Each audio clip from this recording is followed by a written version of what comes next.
30th and Madison Street pitch session. My name is Cassandra Webb. I'm the director of the Place of Promise Initiative for Cities United. And in that role, I'm also the co-lead for Russell, A Place of Promise. A little bit more about Russell, A Place of Promise. We are, or we call it RPOP for short. We are currently a project that's being incubated by Cities United, which is a national organization focused on reducing gun violence, particularly amongst Black men and boys. And our other incubating partner is Louisville Metro Government. We are fiscally sponsored by the Community Foundation of Louisville. And we are currently have been in incubation for the past 4 years now, and we will be moving out to become our own standalone entity at the end of next year. And that entity will be decided by and ran by Russell residents. And so we're excited to be in the process of determining what that entity will become and figuring out who the future leadership of RPOP will be. We are rooted in making sure that we are having investments in the people of the Russell community first before making significant investments in the physical built environment of the Russell neighborhood. So that's why over these past 4 years, we've really been intentional about making sure that we're investing in residents, whether they are homeowners or the renters, the business owners of the community, as well as the community-based organizations that are operating or either based in the Russell neighborhood, as well as the faith community. So those are the 4 groups that we're really focused on when we talk about investing in people first. And now we're in the process, as we have continued to be investing in the people of the Russell neighborhood, starting to think through how do we do significant investment in the place, the built environment of the neighborhood, which 30th and Madison Street, the 5-acre property that sits between Madison and Muhammad Ali, right across from the Urban Link Sports and Learning Complex, that's the property that we're talking about. And that has the potential with this 5-acre vacant property to be a mixed-use space that gets to be determined and developed in partnership with Russell residents. It's also a space that is an opportunity for us to do co-ownership with Russell residents. So since we are focused on Black wealth building, we want to make sure that residents of the community have ownership of community assets. That's really important to us, and that's one of our wealth building pathways, in addition to workforce development and job training, business development, and then housing. So I want to talk about our Russell Partnership Pledge because I had mentioned earlier how investing in the people of the Russell neighborhood is really important. And we want to follow their leadership, we want to listen to them, we want them to be a part of owning not only the assets, but the work and the movement that's happening in the Russell neighborhood. And so in 2020, we launched a group of Russell residents, and our first resident work group, which was called Russell for Russell Resident Coalition, or R for R for short. And we worked together for maybe 4 or 5 months. Over that course of 4 or 5 months, we were able to create and really lay a foundation of what we wanted RPOP to become. And we were able to walk away with a partnership pledge about how Russell Place of Promise wanted to engage with residents, wanted to make sure that our partners in the network of Russell Place of Promise also engaged with residents and really respected their voice and leadership. So we developed a partnership pledge. I have a flyer up here, but Donnea is in the back. She has brochures and some more flyers. We also have a QR code for you all to check out. But there in the partnership pledge, it really highlights the collective definition of Black wealth that we're working with, our shared values and our principles, our power sharing model for resident-involved decision-making, and we want everyone to sign the pledge.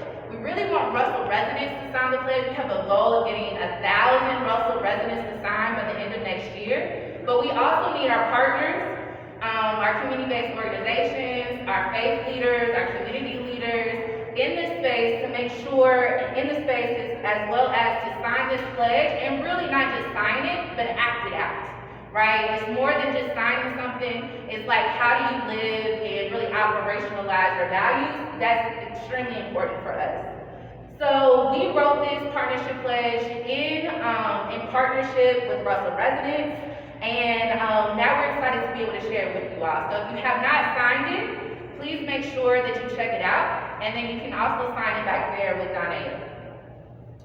Some other housekeeping things. I want to make sure that we cover our timeline for Russell Place of Promise. So earlier I mentioned that we are a 5-year project that's being incubated. We are on year 4. We have about 16, 17 months left. And over this next 16, 17 months, we are going to be, one, determining our future organizational form with residents, but the second part is we're going to determine what is going to go on the 30th and Madison Street site.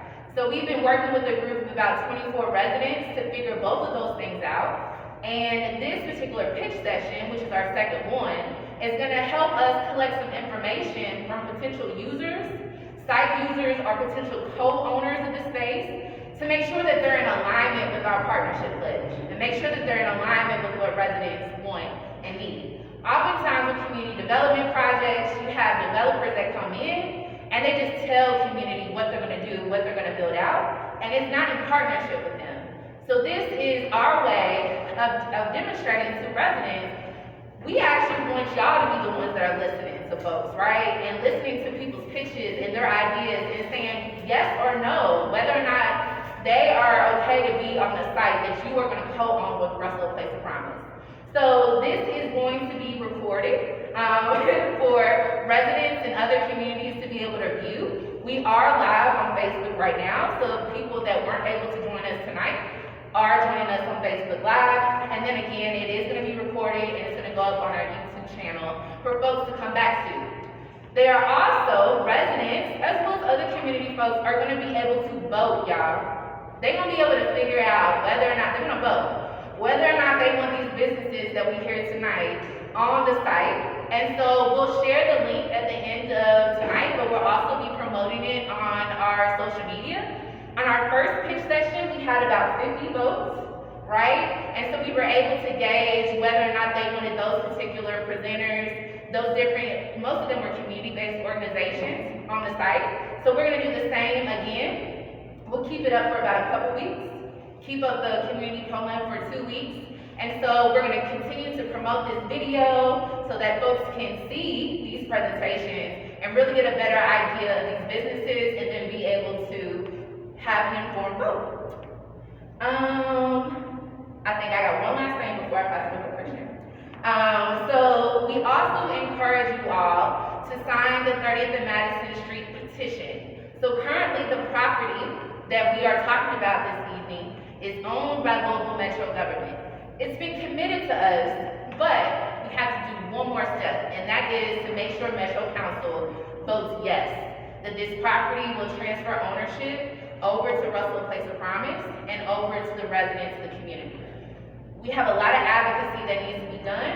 We're asking for letters of support. We're asking for residents and community leaders to sign our petition. And so we also have a petition over there with Darnea, back there. So before you all leave this evening, please make sure you sign that petition so we can make sure that this property gets transferred. And then if you're not here this evening and you're interested in signing the petition, please come to our office Tuesdays and Thursdays, 10 a.m. to 5 p.m. at 1718 West Muhammad Ali. You can stop by our offices or any of our upcoming events to sign the petition. I think that's it. All right, I'm gonna pass it over to Christian.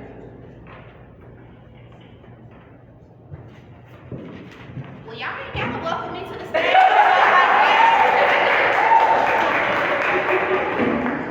But how are you guys doing? Of course, my name is Christian Butler, Community Outreach Specialist for Russell Place of Promise. If you're joining us from Facebook, thank you so much for joining us. I'm just gonna give y'all a little rundown of the rules and what to expect from the session. So today we have 4 businesses pitching. We have Garden Grove Foods, we have Global Lofts, we have Kentucky Greens, and we have Sequel Scents. And so each organization will have 7 minutes to present what they want to see at 30th and Madison Street. Their slide 1 will be their team introduction. Their second slide will be, what they want to build at Madison Street. The third slide will be pictures of what they want this place to look like. Their fourth slide will be the cost of their project. The fifth slide will be why they want to be a part of Madison Street. The seventh slide, did I say the fifth? No, I'm sorry. The sixth is how does the project align with our COP's goals? And then the seventh was how does your project align with our COP's partnership pledge? So Teresa will be sitting right here. She will have signs that will tell you when you need to stop or when your time is up or how much time you have left in your pitch. And then after the 7 minutes of the pitch, we'll have 5 minutes for you all to ask questions as well. So if you're on Facebook and you have questions, go ahead and put those in the comments and we can answer those at a later time. So we will cut you off at your time limit. Y'all was in the last session. We ain't gonna revisit the past, but we had to cut it because we gotta respect everybody's time and everything. So we're gonna keep it at 7 minutes and we're gonna prioritize Russell residents when we do answer the questions. And then after all the pictures are done, we're gonna have a mix and mingle. Of course, we have food here from Flavorful Catering. So you guys enjoy that and get to know each other. At the tables in the back, the different organizations and businesses who are pitching will have the opportunity for you to ask them questions and write questions on their papers that they have back there, so that maybe if it's something that they can't answer right now, we can keep that, in mind as we move forward. And then also, don't forget to vote for which business that you think that would go best at the 30th and Madison Street site. Okay, and so if you guys want to move in closer, you can. Whatever makes you feel comfortable, don't be afraid. But we're going to show a little video here before we get started with our first picture. Oh, also, it would be nice if you all were filming just so you can see the screen, I guess. But no pressure. Russell is a beautiful old neighborhood. Lots of history. Beautiful old Russell neighborhood was one of the very first subdivisions of the city around the late 1800s, early 1900s, became mainly African American neighborhood. It was known as the Harlem of the South, because at that point this was one of the wealthiest African Americans in the South. But also manufacturing jobs, high-paid manufacturing jobs, a lot of union jobs, as well as a couple recessions, just wound up taking this toll. Became more of a poor neighborhood, and it's kind of been stuck in there ever since I was in the 80s on. That was tremendous renaissance move right there. It's so important when we come into neighborhoods like Russell that have been disinvested for long periods of time, but are now seeing investment that we want to prove to the country how you can regenerate it without displacing people that are very soul of the neighborhood, and make sure that they're able to enjoy the growth of the neighborhood as well.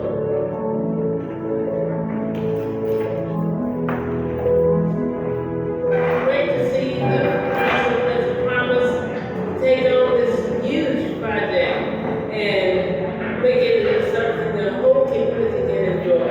So Russell, A Place of Promise is a justice-based initiative that celebrates and works with people and places that make the Russell neighborhood in Louisville, Kentucky special. With Russell Place of Promise, we really hope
this project a reality and a model for the rest of the country to follow is extraordinary. And so we need leaders like Arcadis to step up and help us make that happen. I am a proud Russell resident. This is my neighborhood. This is where I was going. You know, I'm from Louisville, I'm a Louisville resident, so this is important to me.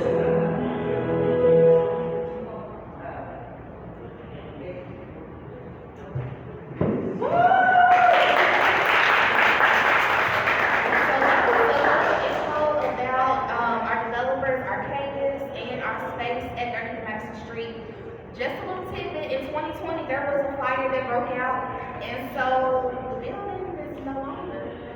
So we're starting from a fresh slate, which that could be a good day, right? Because then the rest of us can really see, you know, this is what we want here, this is how we want it to look, this is, you know, we want this towel, we want this carpet, whatever that might be. And then also we want to recognize Representative Attica Scott. Thank you so much for your support.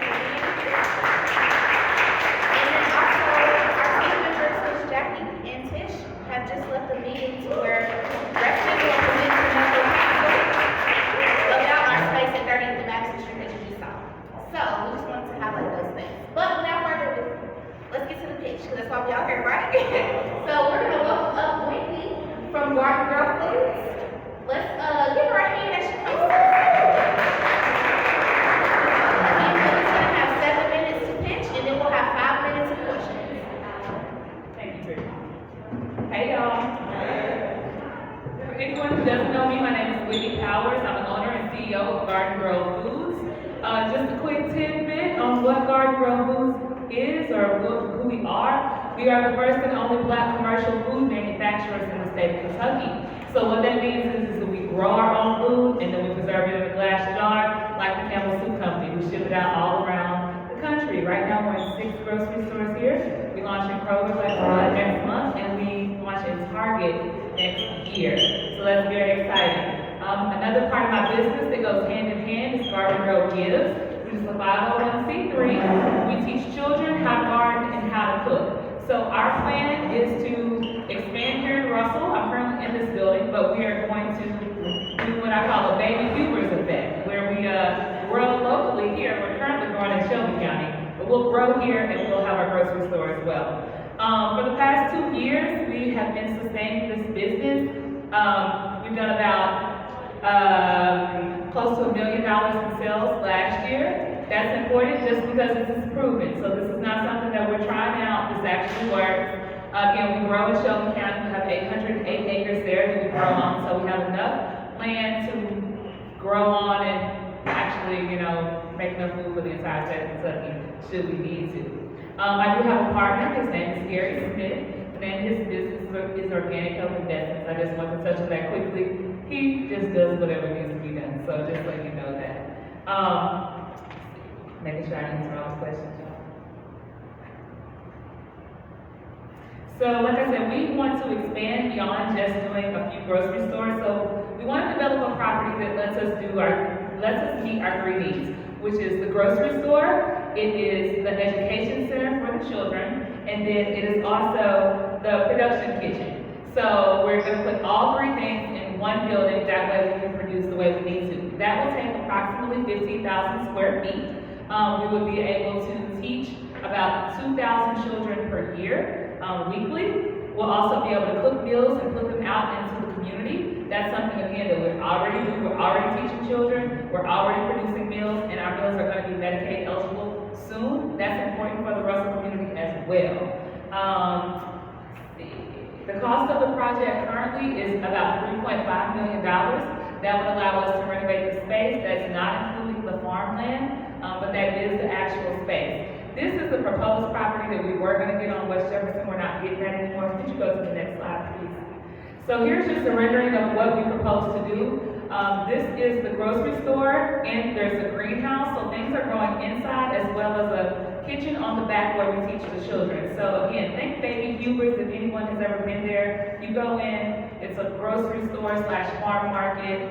There are things growing. It's a beautiful property, and that's kind of the way that goes. Financial projections.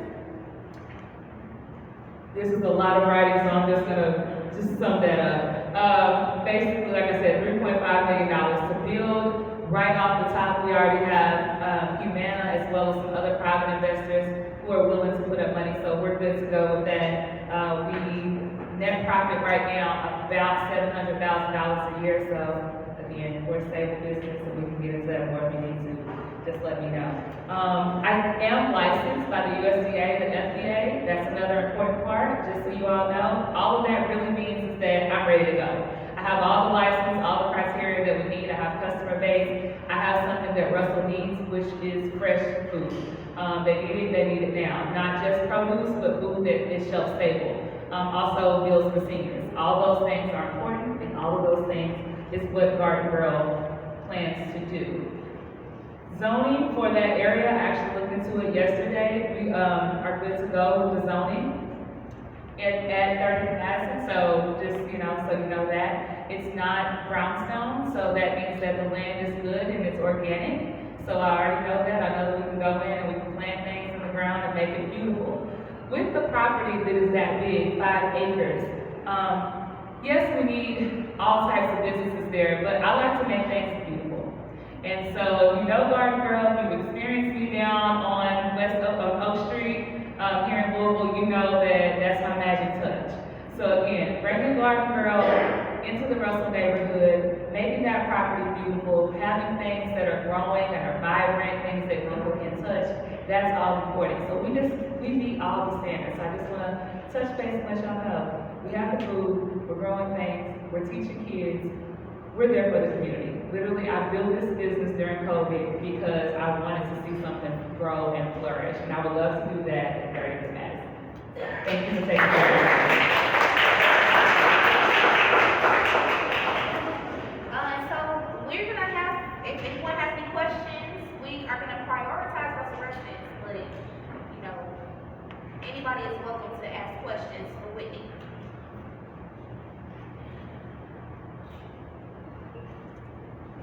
You mentioned almost $1 million in sales per year. That started in 2020, and how has that looked over the past 2 years? So we started in December 2019. So 2020 we did about 350. Last year we've done about 700, and this year we're projected to do about 1.2. Does that answer the question? And that is without a production kitchen. So I don't have a commercial manufacturing kitchen. I use the kitchen here at LCCC, which is a great kitchen, but it's not a true commercial manufacturing kitchen. So I'm limited. So those sales could easily be double or triple with the correct facility. And it would need to be larger, double, triple in order to supply Russell. So the size that we're wanting to build out is going to support those sales. And what are the channels of distribution? So currently we're all local, so we use a local courier, Limitless, Tamika Bland. She's been great, and we also are delivering things ourselves. However, as we go into Kroger, we're able to utilize Kroger's distribution system, not just for Kroger stores.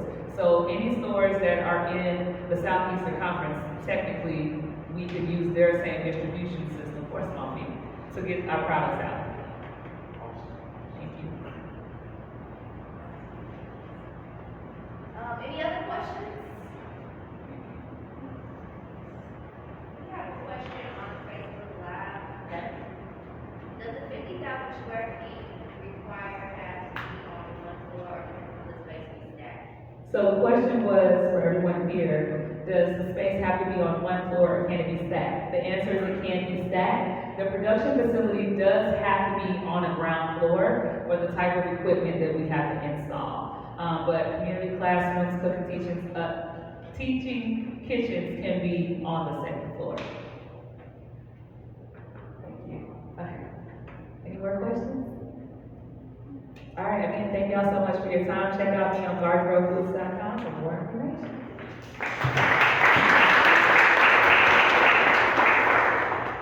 All right, thank you to Garden Girl, and thank you guys for your powerful questions. So next we have Miss Latasha Brown from Global Law. So everybody, welcome Miss Latasha Brown up to the mic.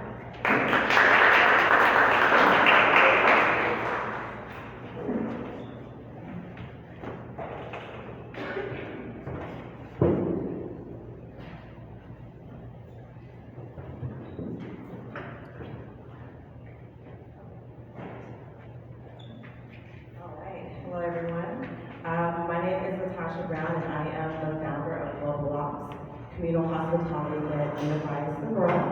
I am so excited to present my hotel concept for the Madison Street project.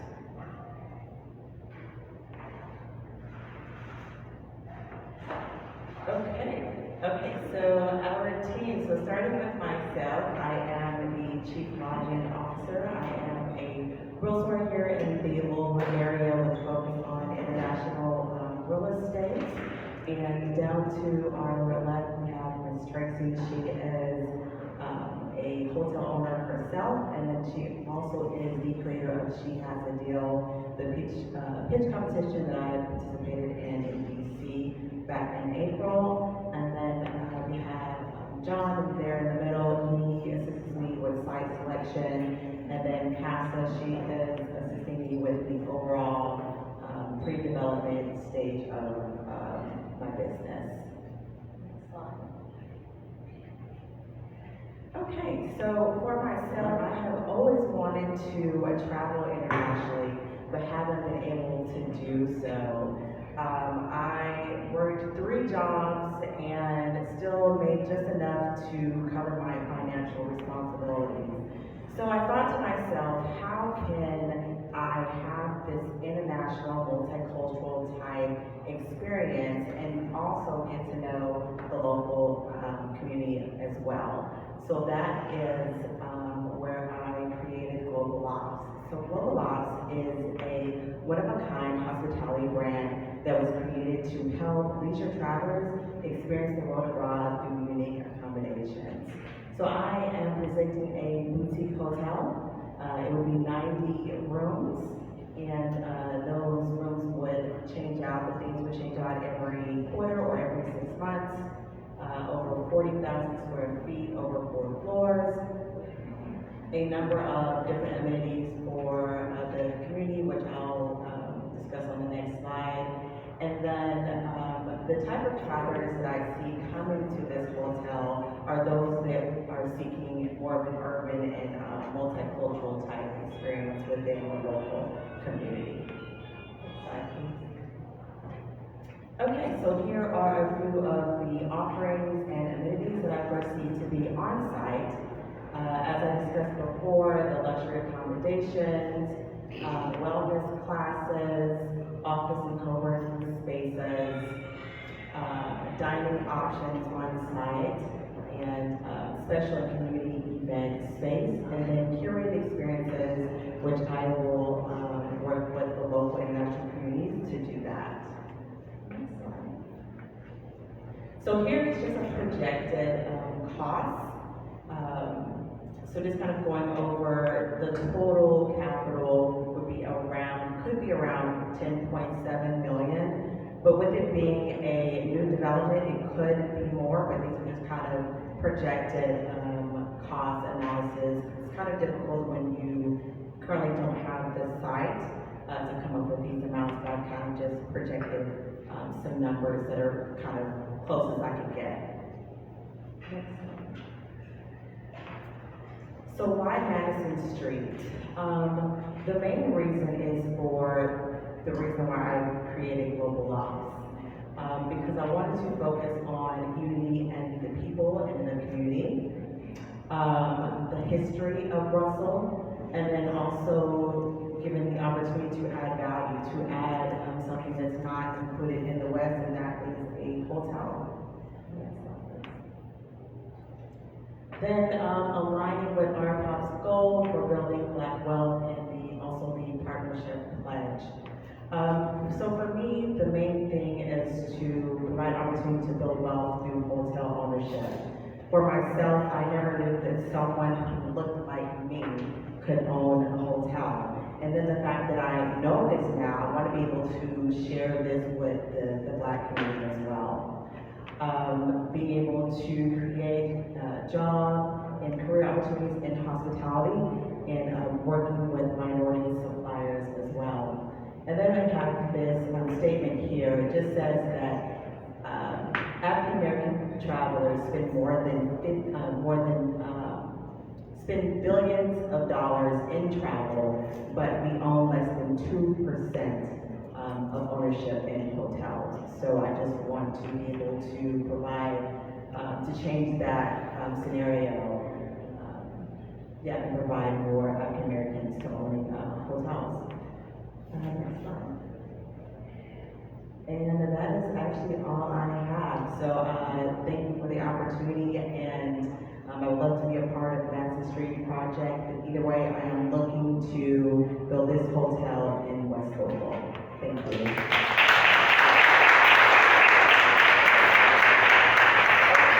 We'll have 5 minutes for questioning. If anybody has any questions about this amazing. We have. How much is it? Go ahead. No, so with hotels, oftentimes they need toiletry items, they need food, they need all the things that make a hotel like a really joyful place to stay. So what would it look like to partner with some like local groups or local businesses that have those needs that you have for a hotel? Yeah, absolutely. So that is the main reason and the focus and what I want to do. I want everything to be local. So right now I'm in the pre-development stages, so that means I'm extending out and just creating these relationships with businesses. So if you know someone that has a business, I'd be more than happy to talk with them. This is the time. What kind of like zoning, planning, like what kind of documentation would it take for you to build a hotel? So, as far as zoning is concerned, it would need to be zoned commercial, which I believe it would have to be either C2 or C3 to be zoned. And then as far as the rest of the development and everything that needs to be taken care of, I have people on my team who will assist me with that development, because it may be a little, time consuming, but as far as the timeline, normally I would say probably about 24 to 2 years when it comes to building with a new build. Any other questions? Are there any questions?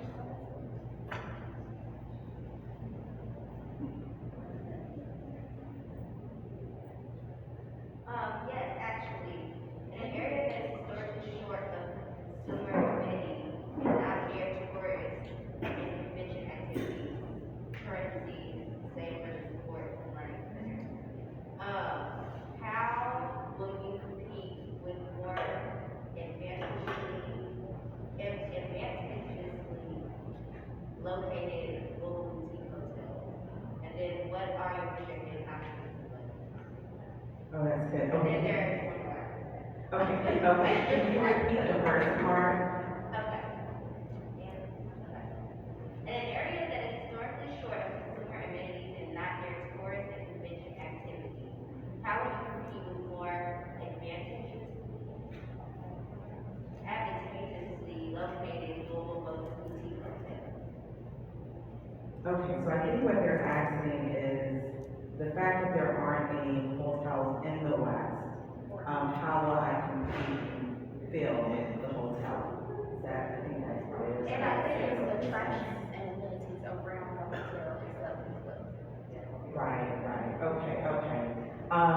So the first part of that is what comes into play is the relationships that I build. It won't just be with the track, but other minority businesses around.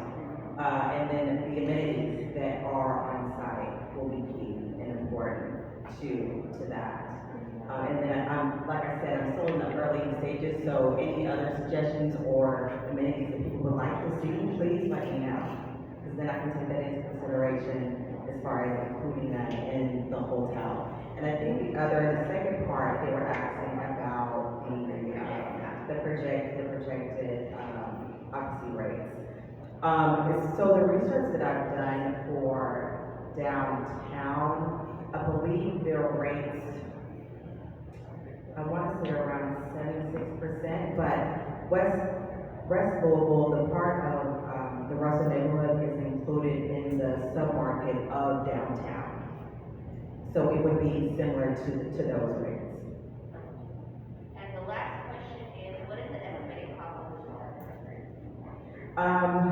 So estimated right now is around 10.7, but it could easily be more than that. For a new development, it may be up to 20 million, but it all is determined based off the actual site. So that's either if it's a new build or if I'm taking a pre-existing building and converting it into the hotel. Are there any more questions from our attendees here? All right, thank you. Thank you.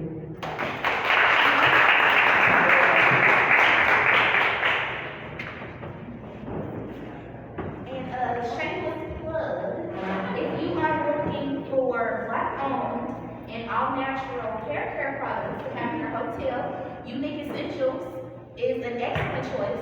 And she just so happens to be a Russell, not a Russell resident, but her business is located in Russell. And she was also a part of our Russell Business Accelerator. So, Ulysses herself is amazing. All right, so thank you guys. Thank you guys, and thank you for presenting from Global Laws. So we're gonna keep it moving and introduce our next picture, which is Mike Jackson from Kentucky Greens.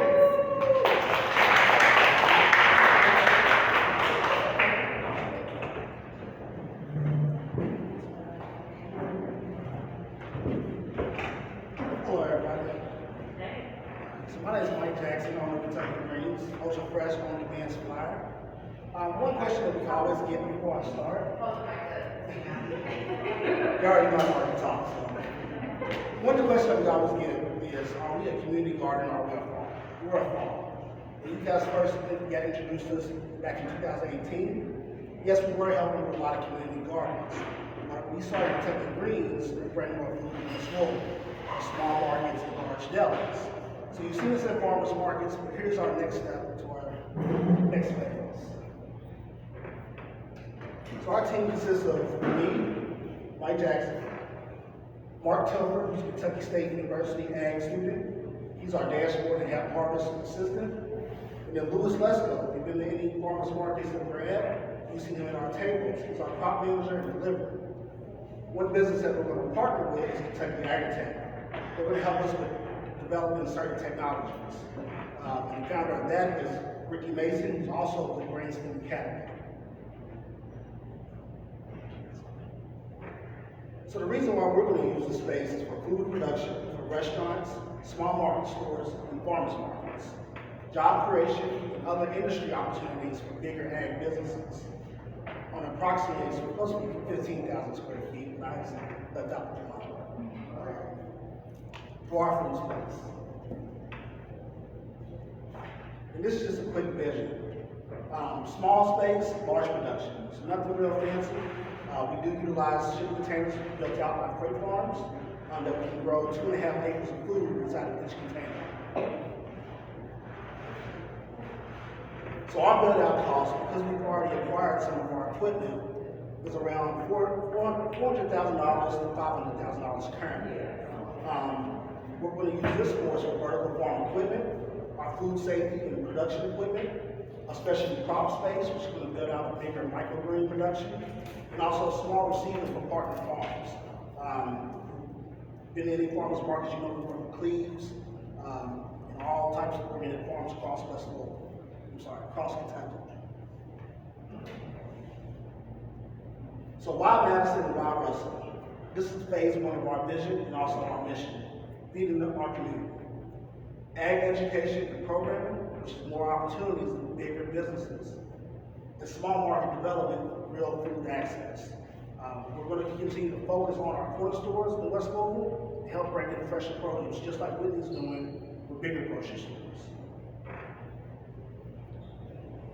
So our black wealth and alignment is that we're going to represent. So in certain rooms, we're speaking about food policy. We're going to keep speaking on food policy and how that actually helps our communities. We're going to partner with health organizations, restaurants, farm to school programs, market developers, and also food services, such as Whitney Bowers and Garden. Our strategy is to create, engage, and grow more food. And also invest our time, our knowledge, and our connections. Information.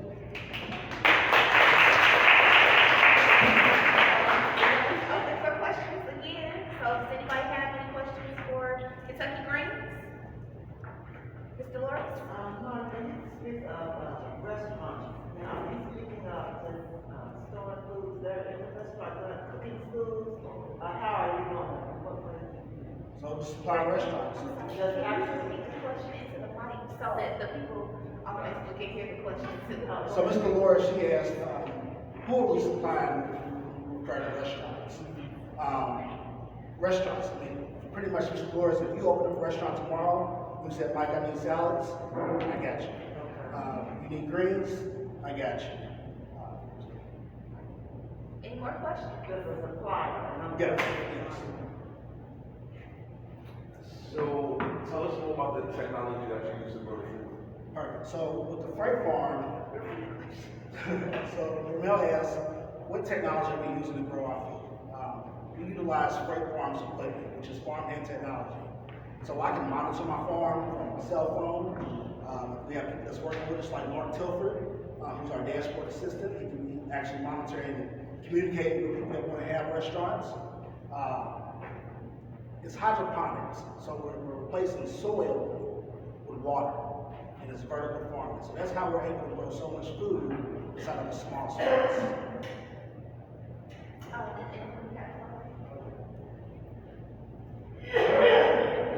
How long has your company been in operation, and is it family owned? It is family owned. We've been in operation since 2018. When we first started, it was just mainly to start for passive income. Ag in the city wanted to start a farmer's market in Shawnee. So we partnered with them to help bring in the produce and also connect with other farmers. They asked for you to please restate how much space you need. So we need about 15,000 square feet. Can that be stackable? Yes, it can be stacked. Now, we're also considering safety for when it snows or when it rains. So that's not our immediate choice to stack the containers, but it is an option. Will you be indoor and outdoor space? We will be utilizing mostly outdoor space. Is there anyone else? We have one. Can you talk a little bit more about how you will engage with the surrounding neighborhood? Because I'm not clear on how people will engage with your space. Perfect. So Ms. Scott, she asked how we're going to engage with the community. Same way we've always done it. Work with, partner organizations such as Black CDC, Russell Places of Promise, AMP. We're currently in the AMP program with their incubator currently. When we talk about education, there are bigger businesses that you see coming in Kentucky, such as App Harvest or 80 Acres Farm. We are a family-owned business, so we want people to come through our business to just, yes, you can start as an employee. Those are bigger opportunities for bigger companies for you to apply for. You pretty much need a lot of experience and introduction to us.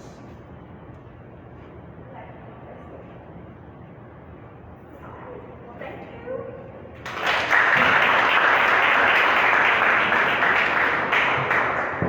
Look. Thank you. And I love the whole partnership, how he mentioned Garden Grow Foods. So to me, it's like he's already starting off with that spirit of partnership, which aligns with our partnership pledge, and with the Russell residents partnering together for what's going to go on in this 30 Madison Street site.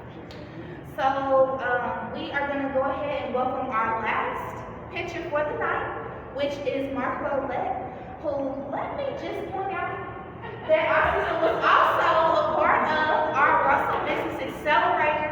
So we are so excited to have her here today from Sequel Sense.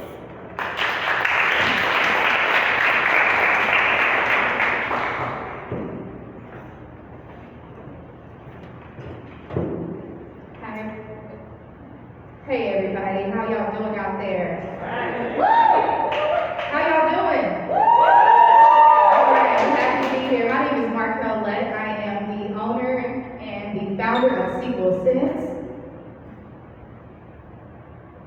So a little bit about us. Like I said, my name is Mark Rolette, the owner and founder of Sequel Sense. I have an educational background in agriculture and sustainability. I have a high level of comprehension of cultivation of land, including herbs, botany, fruits, and vegetables. I researched and developed a skin-safe body skin formula that's handcrafted in a small studio here in Louisville. I have background in education and event planning, as well as a well-versed leadership development. My partner's name is Sherry DeGraffery. She is a USDA Conservation Steward Program Manager. Her expertise is conservation planning and management of natural resources utilizing the formula SWAPA plus AG. We well versed in community development, diverse communities, implementation of equitable programs. She's also a certified planner and an event planner. She also has the background in planning, marketing, event planning, you see planning, implementation of varieties of agriculture and conservation, I can't even talk now. Practices, okay. All right, so we call this the sequel experience, and I always ask people, have you tried the sequel experience? The sequel experience is an experience in which you cleanse your skin, you exfoliate, and you moisturize. And it's very important that you take care of your skin. One of the things that we want to include in our project is a brick and mortar. We would like this to be a multifaceted space, including rentable creation lab for consumers to browse and make products, such as a classroom or a party room for a variety of customer experiences. We don't need that much space as everybody else, like 25,000 square feet is just good enough for us. But we do need an agricultural component that requires a seasonal high tunnel that will serve as a growing space, and that's about 2,800 square feet. And we will be growing the herbs that we incorporate in our skincare products. So it's really important for us to ethically source, locally source the ingredients that we're using in our skincare. And that ties back to the community. We'll touch on that. And the last piece, like I said, I studied agriculture, and who would have thought that skincare and agriculture are connected? And just like a lot of the other businesses, we're focused on teaching, right? So we want an educational workspace. We want to host, foster, and promote STEM and STEAM year-round learning experiences and workshops to advance the community engagement for all ages. So not just limited to kids that are in school, but adults as they continue to, understand what they're using in their skin, as well as our silver citizens.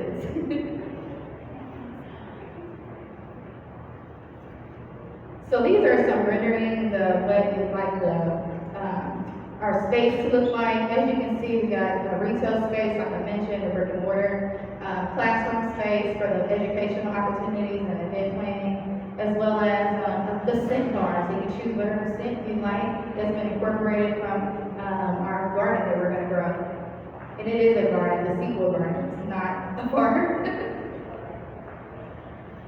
All right, so our estimated budget, because our space is so small, we set $100,000. That's going to include, the furnishing, painting, signage, equipment, and then also for the agricultural piece, with seeds, $300, and a high tunnel, $25,000. And the one good thing about this piece is that since we're an agricultural-based service, there's a system called value-added services, in which you utilize the services from an agricultural component create a value added into the service. So for us, it's the skincare products, so the soaps, the body butters, the lotions, the scrubs that we will grow directly in the Sequel Sense garden to utilize in our skincare products, except for sugar.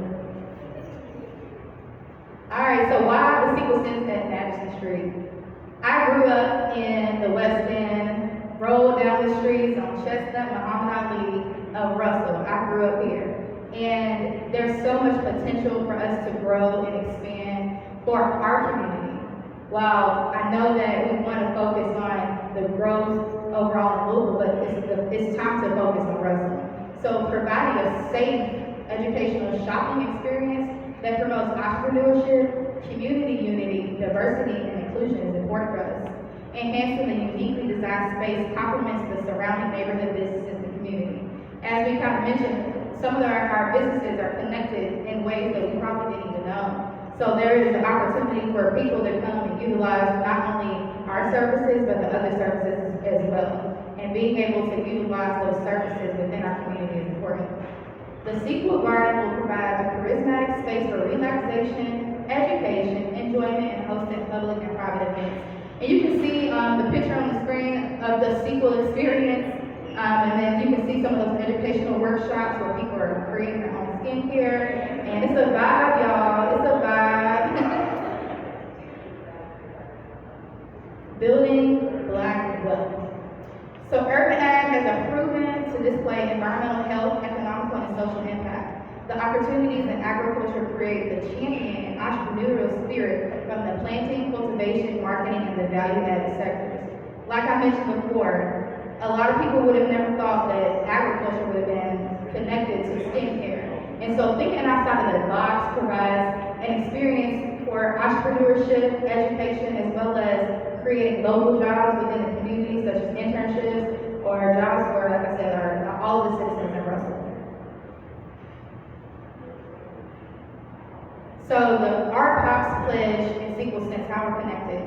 We're going to collectively work with all residents, property owners, neighboring businesses, such as we heard, to provide those skincare products for those in the community.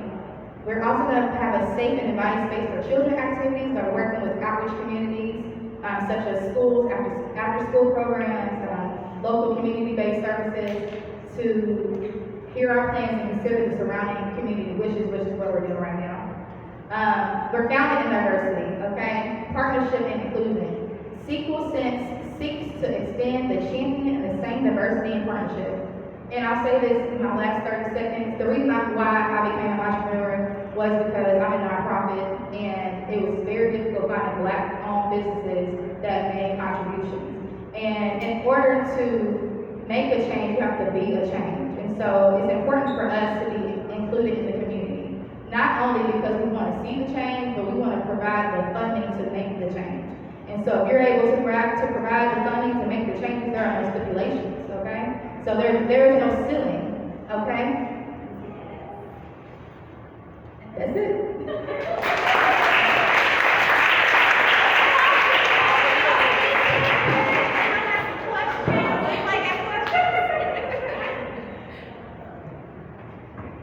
Anybody have questions? That was amazing. We have some on Facebook. Please repeat how many square feet of built space and how many square feet of lawn space you require.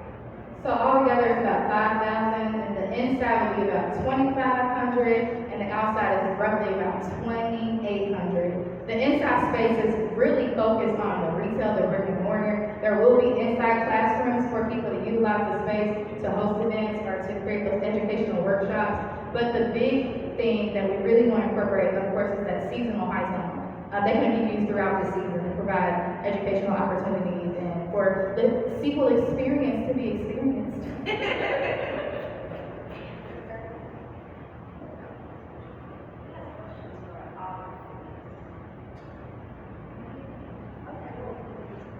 Does anybody else?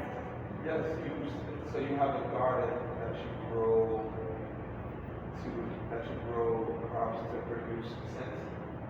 So we currently don't have a garden at this moment. This is what we want to do. Yeah, want to answer your question? Yes, you are. And so with that, what specific crops or flowers or herbs are you going to grow? Right. And what So- scents do they produce? So I'll say this real quick before I hop into the logistics in regards to the type of crops that we want to grow. So we really want to make sure that we cut down costs on travel as well as outsourcing ingredients, keeping the Black wealth in the community. And so that's why it's really important for us to have a garden. We currently don't have a garden. We are outsourcing our ingredients. And so the focus is to create and develop opportunities for people that are interested in agriculture in a way that's not the traditional ag, right? All right, so some of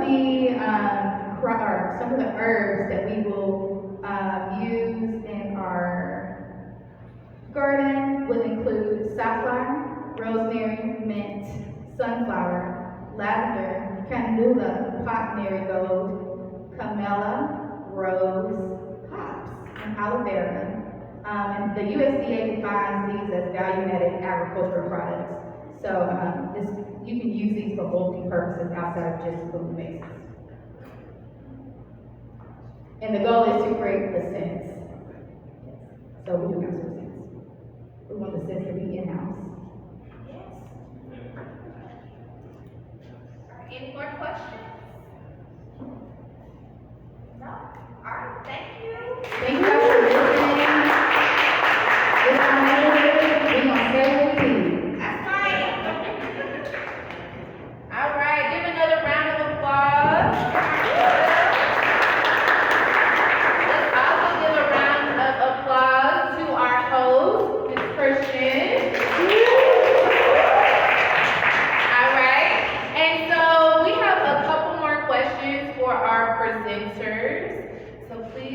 Don't leave just yet.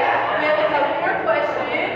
From Facebook, we have a strong and proud Russell resident, Mr. Frank, that has some great questions for y'all. The first question is, what economic impacts do you envision for the neighborhood residents in terms of employment? So think about that for your all's companies. What economic impacts do you envision for neighborhood residents in terms of employment? What, if any, opportunities for neighborhood residents to invest in your ventures? And then what are your protected labor force requirements? Oh, Mr. Frank coming with a hard one. The last question again is, what are your projected labor force requirements? Okay, I'm gonna give y'all some time. Think about it, those are some heavy hitter questions. I'm gonna repeat them one more time. So what economic impacts do you envision for neighborhood residents in terms of employment? What, if any, opportunities for neighborhood residents to invest in your ventures? And what are your projected labor force requirements? Anyone want to go first? All right, Mike's gonna come back to the stage. Or down here, yes. Can they see him? They may not be able to see you, they have to come up here. One more time with the first question. The first question is, what economic impacts do you envision for neighborhood residents in terms of employment? So, the whole benefit with Kentucky Greens being small market, large scale, we're not trying to own a corner store. We want to supply corner stores, we want to supply restaurants, we want to create opportunities in the ag field. So when it comes to be more blunt, just be blunt with it. Pretty much you're going to come with Kentucky Greens as an option to either grow your business off of what we're growing, or grow with us to go to a larger level or bigger companies. Mr. Frank, does that answer your question? Hopefully, and then the second question he has is in regards to investing. Can residents invest in your all's businesses? So we're not taking VCs right now, but we are going to be doing a crowdfunding campaign. Once we graduate from the RTI, we will be releasing a crowdfunding campaign. Okay. And then any projected labor force requirements that you may have? Safety and OSHA is the only thing that will come to mind right now. Because we are working with certain chemicals to clean the facility. So we do want people to have basic knowledge of OSHA requirements, and this also just stay safe because we will be working long hours. Agriculture is pretty much non-stop. And then also, if we do end up stacking, like I said before, we're working in small spaces, coming downstairs, going upstairs. That's why we're not going to the stackable option. Thank you. And then I have one question. I have one question. If there's one thing that you could tell Russell residents about your business, like one last thing to remember you by, what would it be? Just one thing. Listen, we're community-based. When we first started, it was to start those community gardens, not to run the community gardens, but to help start those. So even though we're growing food to sell, we still believe that people need to put their hands back into the soil. So working with educational programs. One program that Markel was speaking on, and Mel was speaking on it, is Junior Manners. It's minorities in agriculture and related sciences. That's a program that we would like to bring to Louisville. Markel's involved with it, Brandon's involved with it. A couple other people in Louisville that you might know is involved with it. So we would like to bring that program in and also be another stepping stone into the bigger ag field. Thank you. All right, who would like to go next?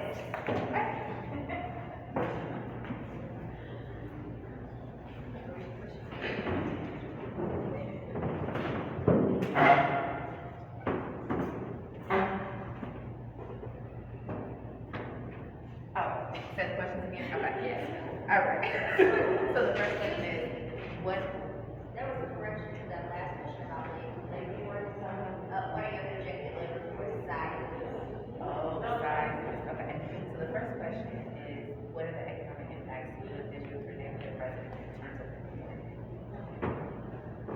So the economic impact that we hope to make, Sequel Sense hopes to make, is based in jobs, obviously, internships for the youth, and also being able to be inspired to become an entrepreneur in the ag field.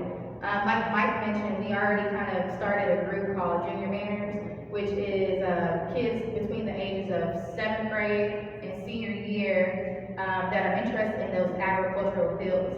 So being able to provide a space that, like I said, is not the traditional agricultural jobs, but also empowering. We want you to feel empowered. We want the community to feel empowered. You know exactly where your skincare comes from. You can see how it's being made. It's not made in a lab somewhere in California or China. You can see it. And then you can feel empowered because you know what's going on in your body. Not only in your body, because you're eating and picking up the groceries, we're, you know, right next to us, but you're also seeing that skincare being made for you by us. And we know us.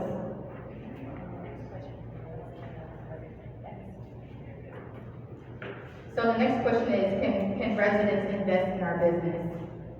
I'll say yes. We haven't dug that deep into those options, I'm just gonna be honest. But that's definitely something that we will definitely be interested in.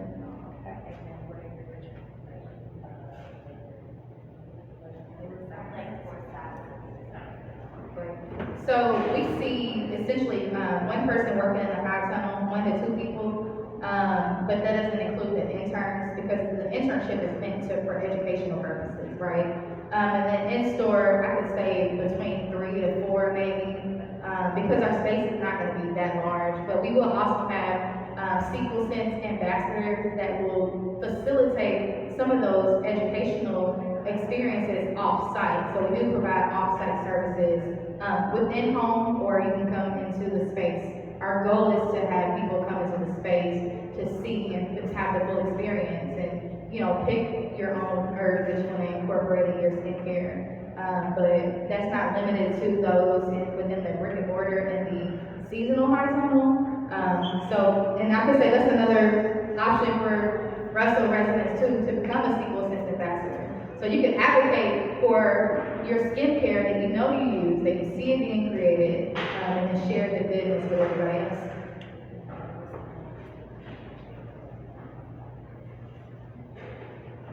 So I started Sequel Sense in postpartum, and Sequel Sense was something that helped me get through that.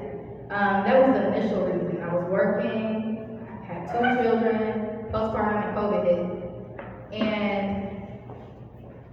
I hope that I can inspire, we can inspire those in the community to become entrepreneurs or be empowered to know and ask questions. Where's my skincare coming from? Where's my food coming from? Where are my clothes being made? How are they being manufactured? So being able to understand where your daily uses things are coming from. So yeah. Thank you.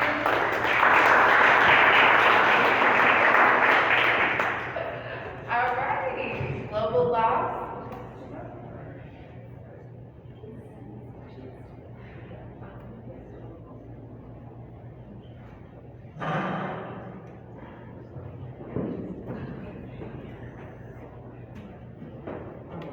So I believe the first question was about the economic impact. So the first part would be jobs, as far as the different positions within the hotel, but then also having an educational piece to that as well. I want to be able to provide some type of education and bring people through hospitality, not just entry-level positions within the hotel, but also kind of growing to the management roles and ultimately ownership as well. So the next one I believe was investment opportunities. So yes, right now I am putting together the funding, the capital stack for the hotel, and it will include a crowdfunding campaign and then also opportunities for some type of equity within the business as well. And then for the last one, it's in regards to the labor. Okay, to be honest, I'm as unsure at this time, but I can always provide that at a later date as far as how many employees that we would have on staff.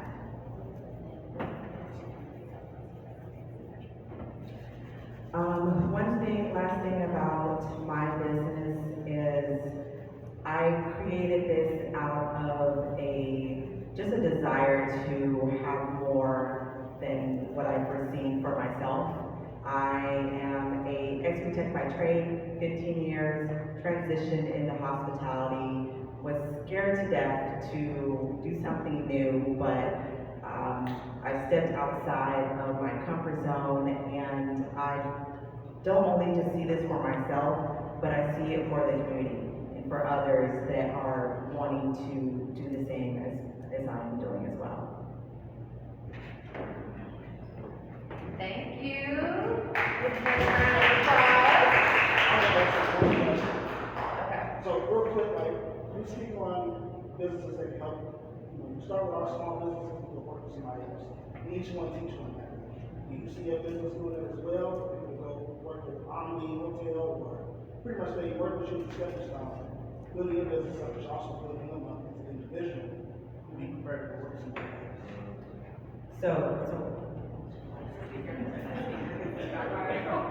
Okay, so let me just make sure that I understand.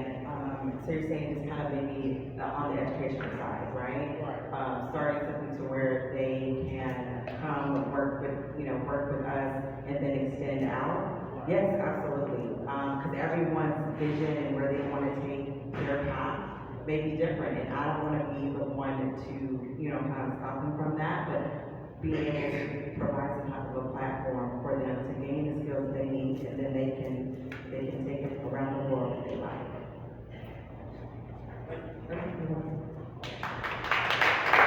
Alright, so before I close us out, I have a couple of announcements.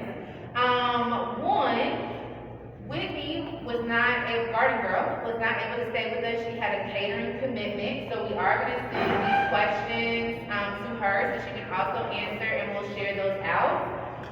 She did leave some tokens of love in the form of some fresh juice. They are free, so please go over there and grab some juice so y'all can try that out. And what flavor is it? It's fresh strawberry lemonade, so please check this out. It looks delicious. Our survey for this evening is currently open, so if you go on our website, you can go ahead and place your vote for which business you would like to see at 30th and Madison. We're also going to drop the link in the chat box on Facebook. You can also scan the QR code if you're in the space. There's QR codes on the table in the picture frames. Scan that QR code, it'll take you right to our website, and then you can access voting that way. We also have, once we get the results back in 14 days, so you all have 14 days to vote. That last day to vote will be August 25th, so that's 14 days away from now. Before we share the results to you all, to the public, we're gonna have some one-on-ones with some presenters. So some of you all may be thinking, well, what are the results from our first pitch session? We still have to have some conversations, some one-on-one conversations with folks. So we will be having those conversations this week and over the coming weeks. But we will, by the end of this month, share those first pitch session results to you all publicly. And then we'll follow the same pattern with this particular session as well. Instead of the pictures being stationed over here, we have some post-it notes that are on each table and pens. So if you all can take those post-it notes and pens and write down any questions or comments that you have for the presenters, our team will then collect those and then make sure that we share those with the presenters and also share those responses back out to you all. And please make sure before you leave today to, again, grab some juice over here, but also sign the petition for 30th and Madison Street, and then our partnership pledge if you haven't already. I also want to recognize our staff that are in the space. If you all can stand up. Our staff are our 5 team members. We have Danielle Marshall, we have Dr. Kamara Douglas, we have Letitia Buckner, we also have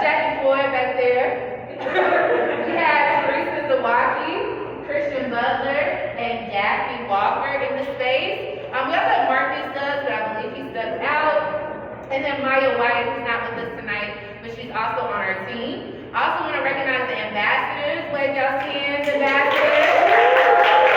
So we have Russell residents that are our pop ambassadors that support our community engagement efforts, our different events and activities, and so we would not be able to do any of this work without your all support, so thank you all for being here. We also have Ms. Dolores Butler. I'm going to give you a special shout out, because we were just in Seattle last week.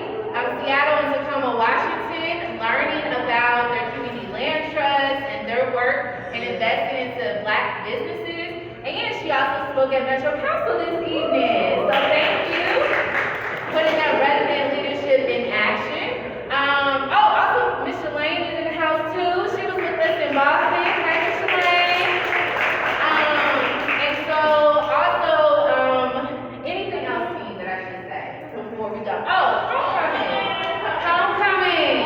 So, in just 5 weeks, we are going to have our second annual Our Home Russell Homecoming Weekend, September 15th through the 18th. We're going to kick it off with a night of jazz it up on Main Street at Dasha Barber's. That's not in the Russell neighborhood, but Dasha Barber's was in Russell. And their theme is Harlem on the South, Harlem Renaissance, in a recognition of the Russell neighborhood. So we're going to kick it off there. On Friday, here in this building, Friday of Homecoming, we're going to do Russell Got Soul, a 1970s Soul Train, Motown, disco evening, okay?